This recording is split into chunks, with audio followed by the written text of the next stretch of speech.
Tai šiandieną tęsime specialistų patarimus ir šiandieną bus viena iš inovacijų Spaceris. Apie Spacerį pakalbėsime daugiau, kur jisai naudojamas ir kodėl Spaceriai yra du. Specialisto inovacijose mes kūrėme produktus su mintimi sutaupyti laiką. Ir kartu su Gipso Asu yra sukurtas toksai įrankis, kuris yra specialiai skirtas statybininkam, kurie dirba su gipso kartonų lubomis. Tai truputėlį apie Spacerį. Čia mes matome išsirikiavusius du Spacerius, vieną jau čia pakabinau, nes kodėl jie porom, todėl kad geriausia, optimaliausia jos turėti minimum 2. 40-ukas nuo 50-uko skiriasi iš principo niekuom, skiriasi tik tais tuom, kad kas kokį standartą mėgsta. Pagal Knaufo standartą yra, kadangi šitie Spaceriai kurti būtent, kad atitiktų Knaufinę technologiją, mes visus matmenis esame padarę, nes būtent šita technologija yra lyderiaujanti Lietuvoje ir netgi Europoje. Pagal statybininkų ilgalaikę patirtį ir visokius niuansus, kurie pasitaiko mūsų rinkoje, Spaceris yra pagamintas būtent 40 ilgio. 40 ilgio, tai reiškia, kad tarp šitų vietų mes turime atstumą 40 cm. Truputėlį gal parodysiu, kaip čia kas vyksta, kad taip visi apie tą patį šnekėtumėm. Ir turiu netgi, kadangi nepasakyčiau, kad ūgių neapdovanojo, bet vis tiek trūksta, kad būtų man patogiau, todėl aš laisvai lipsiu ant kubriko dėžės, kad lengviau jums parodyti. Pats principas Spacerio, kam jis yra naudojamas, yra labai paprastas, tai yra pirmo karkaso sudėjimui mes naudojam fast installą, magnetus, prisukam ir turime pirminį ten tą karkasą. Antras sluoksnis dedasi įstrižai ir jau čia statybininkai gali naudoti kokį nori tą atstumą. Knaufo technologijai yra tik rekomendacija 50 cm. Bet atsižvelgiant į tai, kad kai kuriuose rinkose gali būti profilis naudojamas ne knaufinis, o pavyzdžiui plonesnis, tai reikėtų tada stiprinti tą konstrukciją, dedant jos dažniau, kad išgauti tą patį tvirtumą. Tai principas yra toksai, vienas profilis įtvirtinamas, dedamas Spaceris, jis prisistumia prie pat, reiškiasi, profiliuko, tiksliau 2 Spaceriai.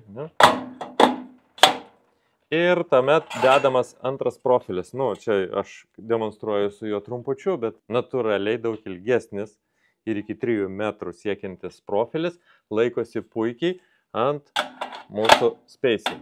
Tiesiog pristumus ir jisai magnetai laiko į viršų, neleidžia jam nukristi, magnetai iš šono prilaiko, kad jisai įsitvirtintų būtent ten, kur reikia. Kreipiančiosios padaro, kad profilis būtų labai lygių kampų 90 laipsnių ir tokiu būdu visą tai veikia. Mes sutaupome vieną žmogaus, kad tarp profilių atstumas didelis, kad vienas kampas nelinktų, užtenka 2 Spacerių. Ir mes galime laisvai įtvirtinti vieno žmogaus pagalbą antrąjį profilį.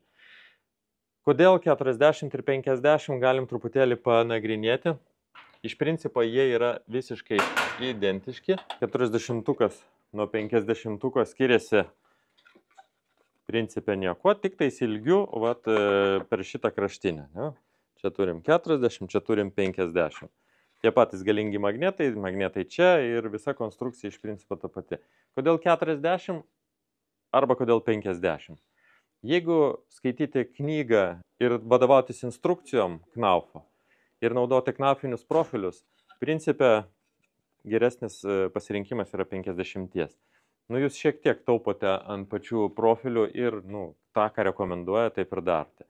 Jeigu šiek tiek pataupyti ir naudoti pigesnius profilius, nebūtinai knaufinius, tuomet mes turime šiek tiek silpnesnį karkasą ir tuomet rekomenduojama yra 40. Ta naudoja daugelis meistrų, kurie dirbė būtent šitoj sferoj su profiliais ir ne veltui būtent taip yra išgalvota. Tai 40 ar 50 iš principo skonio reikalas ir technologijos įvykdymo galbūt reikalas. Jeigu Knaufas, tada 50, jeigu ne Knaufas, tada 40. Ką mes sutaupome, jau truputėlį apšnekėjome, iš principo tai yra tikslumas, greitis ir nereikalauja papildomų žmonių. Kitaip tariant, vienas žmogus gali daryti visą šitą procedūrą vienas. Tai yra patogumas. Truputėlį pašnekėkime apie įrankio konstrukciją. Kodėl, pavyzdžiui, neišsidrožus malkos ir nepadarius iš malkos šito dalyko? Galima padaryti ir iš malkos paprastos, nes tokia ir buvo pradžio idėja. Tarptų profilių pirmieji, kurie pradėjo savo sukti galvą ir ieškoti sprendinio, tai buvo ir profiliai, ir malkos, ir kažkokie plasmasiukai ir taip toliau, kol mes sukūrėme iki galo išdirbtą šitą produktą.